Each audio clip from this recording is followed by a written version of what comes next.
Muy buenos días.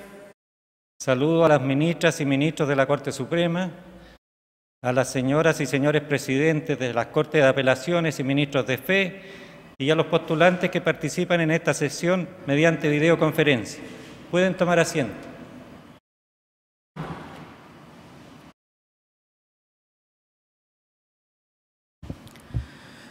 Señoras y señores, según lo dispuesto en el artículo 521 del Código Orgánico de Tribunales y conforme lo establece el Acuerdo de Pleno de fecha 14 de abril, esta audiencia pública en que la Corte Suprema se encuentra reunida en pleno tiene por objeto otorgar el título de abogada o abogado una vez que ustedes, postulantes, presten el juramento de rigor para desempeñar con lealtad y probidad la profesión ante esta Corte Suprema desde las Cortes de Apelaciones respectivas. A continuación, el señor secretario del Tribunal procederá a tomar el juramento, que será recibido por las señoras y señores ministros de la Corte Suprema. Les invito a todos a ponerse de pie.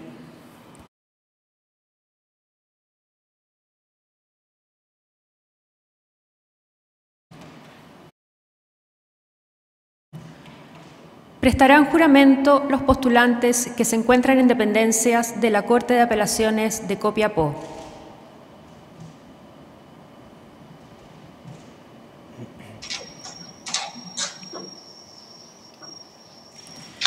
Johan Eric Ramírez Guastavino. Pablo Antonio Tape Anaur.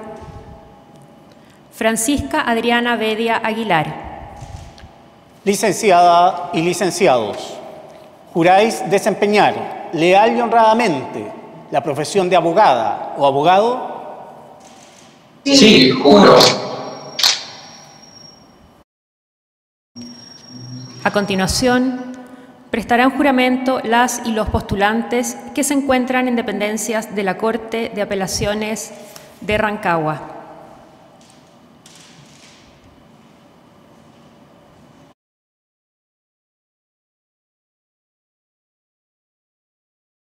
Víctor Alejandro Álamos Rubilar. Mauricio Javier Astudillo Lantadilla. Miguel Hugo Chacón Ceballos. Angélica del Pilar Cortés Godoy. Gustavo Osvaldo Espinosa López. Valeria Alejandra Muñoz Gálvez. Luis Nicolás Peña Valenzuela. Ana María Piña Dinamarca. María Fernanda Pizarro Rodríguez. Miguel Ángel Quintero López. Maximiliano Andrés Ramírez Moyano. Paz Andrea Reyes Herrera. María José Reyes Vera. Luis Felipe Smith Delgado. Paulina Emi Suárez Alarcón. Morín Alison Torres Silva. Carolina Fernanda Vega Pérez. Karen Paola Villaseñor Alarcón. Licenciadas y licenciados, ¿juráis desempeñar leal y honradamente la profesión de abogada o abogado? Sí, juro. Prestarán juramento los postulantes que se encuentran en la Corte de Apelaciones de Talca. Marí Fernanda Campos Aguirre. Nicole Isidora Castillo Fuentes. María Jesús González Vázquez. Juan Ramón Mondaca Bendaño. María Soledad Núñez Maldonado. Judith Francisca Oyarzún Cuevas. Carolina Andrea Paredes Villegas. Licenciadas y licenciados, ¿juráis desempeñar leal y honradamente la profesión de abogada o abogado? Sí, juro. Finalmente, prestarán juramento los postulantes que se encuentran en dependencias de la Corte de Apelaciones de Concepción.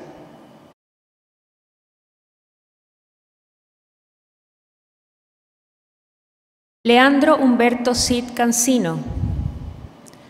Jessica Lorena Flores Sea. Alan Christian Johnson Garrido. Miguel Ángel Muñoz Zambrano, Marco Antonio Oróstica Mella, Camila Ignacia Rivera Millán, Alejandro Mario Yáñez Abuter. Licenciadas y licenciados, ¿juráis desempeñar leal y honradamente la profesión de abogada o abogado? Sí. Sí, juro. Señor presidente, señorías, las licenciadas y los licenciados han prestado juramento. Gracias, señor secretario. Licenciadas y licenciados, en virtud del juramento que han prestado y por cumplir los requisitos que señala la ley, de conformidad con lo dispuesto en el artículo 522 del Código Orgánico de Tribunales, los declaro legalmente investidos con el título de abogadas o abogados. La Corte Suprema les felicita y desea buen éxito profesional. Aplaudamos este logro.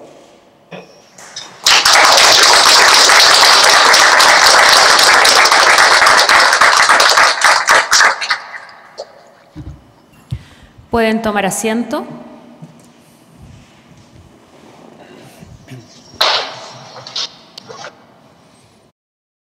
A continuación, el señor presidente de la Corte Suprema, don Guillermo Silva Gundelach, se dirigirá a la audiencia. Señoras ministras y señores ministros de la Corte Suprema, señoras y señores, nuevas abogadas y nuevos abogados, a partir del año 2001, cada 20 de junio se celebra en todo el mundo el Día de los Refugiados. La Asamblea General de las Naciones Unidas decidió establecer esta fecha de conmemoración en el marco de la celebración de los 50 años de la Convención sobre el Estatuto de los Refugiados de 1951, en la que se establecieron los principios fundamentales para la protección internacional de las personas refugiadas. Casi 70 años después de que se adoptara este instrumento, el problema del desplazamiento forzado de personas continúa siendo un tema de especial preocupación para la comunidad internacional, ante la urgencia de dar respuesta a las necesidades de protección de un gran número de personas reconocidas como refugiadas, otras solicitantes de asilo y también numerosos desplazados internos. En el contexto de la crisis sanitaria que estamos viviendo, producto de la pandemia del COVID-19, los Estados debieran seguir haciendo todos los esfuerzos requeridos para proteger a los más de 70 millones de personas en el mundo que se han visto obligadas a desplazarse, ya sea como consecuencia de conflictos bélicos, crisis políticas y sociales y los efectos adversos del cambio climático a nivel global. En particular, los Estados tienen el desafío de garantizar acceso a prestaciones de salud a este grupo de la población, cumpliendo con su deber de prevenir y sancionar todo tipo de discriminación, discursos de odio y xenofobia que tienden a acentuarse en este contexto. Ya en 1951, Hannah Arendt, en su libro Los orígenes del totalitarismo, señalaba que los desplazamientos masivos de personas, como consecuencia de las medidas adoptadas por regímenes totalitarios que surgieron a comienzos del siglo XX, hicieron evidente que el reconocimiento universal y formal de los derechos humanos resultaba insuficiente para proteger a las personas desplazadas que carecían de una comunidad política que los amparara y les garantizara estos derechos. En este sentido, precisaba que lo novedoso de esta realidad no era la pérdida del hogar, sino la imposibilidad de encontrar uno nuevo, frente a la negativa de los Estados de acoger a las personas desplazadas. A su vez, en este texto agrega que la mayor tragedia para las personas desplazadas no era que fueran privados de la vida, de la libertad, de perseguir la felicidad o exigir la igualdad ante la ley y la libertad de opinión, fórmulas que fueron designadas para resolver problemas dentro de las comunidades dadas, sino que ya no pertenecían a ninguna comunidad en absoluto. La Convención sobre el Estatuto de los Refugiados de 1951 se adoptó justamente frente a esta necesidad de otorgar protección y acoger a millones de personas desplazadas provenientes de Europa luego de que concluyera la Segunda Guerra Mundial. Inicialmente este instrumento restringía su alcance a las personas desplazadas que provenían del continente europeo. Más de 15 años después de su creación, mediante la adopción del Protocolo de 1967, se eliminó esta restricción geográfica y la protección se tornó universal. La Convención de 1951 garantiza derechos fundamentales básicos a todas aquellas personas que, debido a fundados temores de ser perseguidas por motivos de raza, religión, nacionalidad, pertenecía a determinado grupo social u opiniones políticas, se encuentra fuera del país de su nacionalidad o de origen y no pueda, o a causa de dichos temores, no quiera acogerse a la protección de tal país. También este instrumento consagra el principio de la no devolución, hoy reconocido como una norma internacional que prohíbe a los estados expulsar o devolver en frontera a los solicitantes de asilo y refugiados a un país en el que su vida o su libertad peligre. Nuestro país ratificó la Convención sobre el Estatuto de Refugiados recién en el año 1972, ante la necesidad de otorgar protección a miles de personas exiliadas de otros países de América Latina en el contexto de la inestabilidad política que predominaba en la región. Posteriormente, después del 11 de septiembre de 1973, muchos chilenos se vieron beneficiados de este tipo de protección en otros estados, contando con el apoyo del Alto Comisionado de Naciones Unidas para los Refugiados, ACNUR, para ser trasladados e integrados en los países de acogida. Casi 40 años después de ratificado este instrumento, Chile consagró en su normativa interna esta protección mediante la promulgación de la Ley 20.430, que establece disposiciones sobre protección de refugiados, promulgada en el año 2010. Esta ley recoge las obligaciones contempladas en la Convención de 1951. Considera la definición ampliada de refugiado de la Declaración de Cartagena de 1984, siguiendo el ejemplo de otros países de Latinoamérica, y además incorpora distintas recomendaciones efectuadas por el ACNUR relativas a las garantías mínimas del procedimiento de determinación de la condición de refugiados que el instrumento internacional no consideraba. También esta normativa establece disposiciones aplicables a sujetos de especial protección, como personas víctimas de violencia sexual o por motivos de género y niños, niñas y adolescentes no acompañados. Pese a los importantes avances que incorpora esta legislación, la efectiva protección de las personas refugiadas y solicitantes de asilo en Chile sigue representando un desafío para nuestro país, particularmente por las dificultades en el acceso al procedimiento de determinación de la condición de refugiados, la demora en la tramitación de las solicitudes, junto con las dificultades en el acceso a prestaciones sociales y de salud que sufre este grupo de personas. De acuerdo a las cifras de ACNUR, en Chile residen más de 2.000 personas calificadas como refugiadas, mientras que más de 12.000 solicitudes se encuentran pendientes de calificación.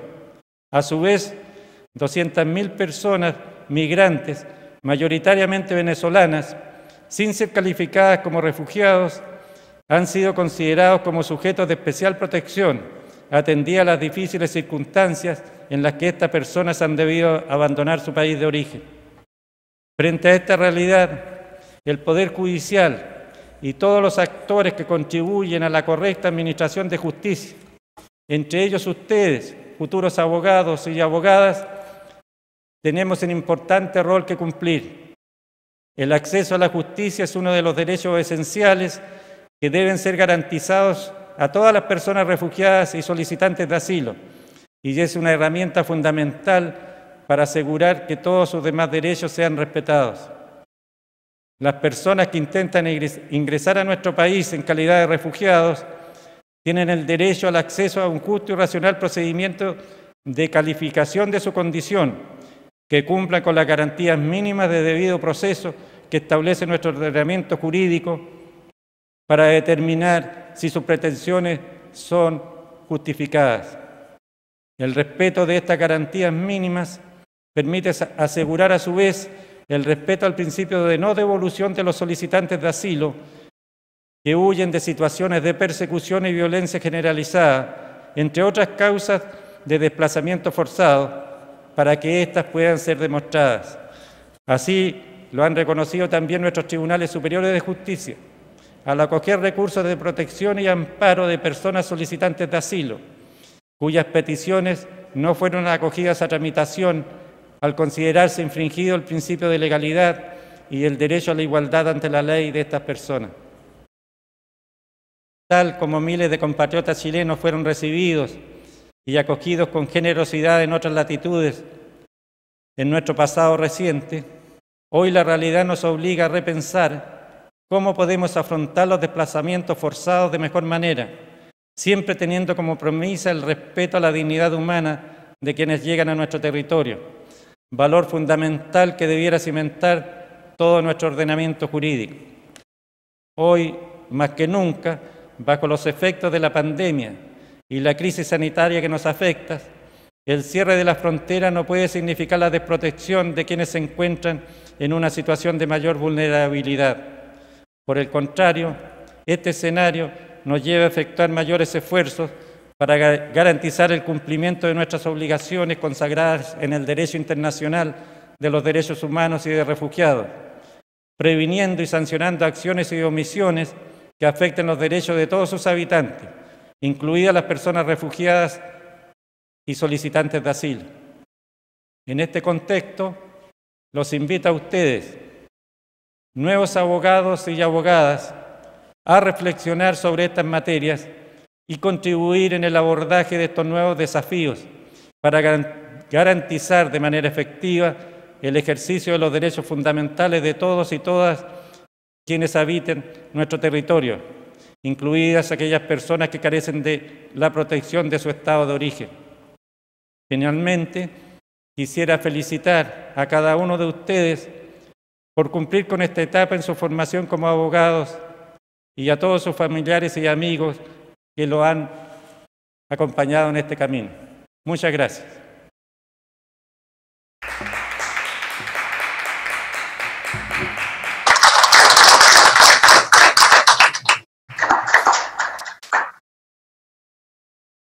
Señores ministros, señoras ministras, nuevos abogados, nuevas abogadas, por haberse cumplido con el objetivo de esta audiencia, se le pone término desde esta Corte Suprema.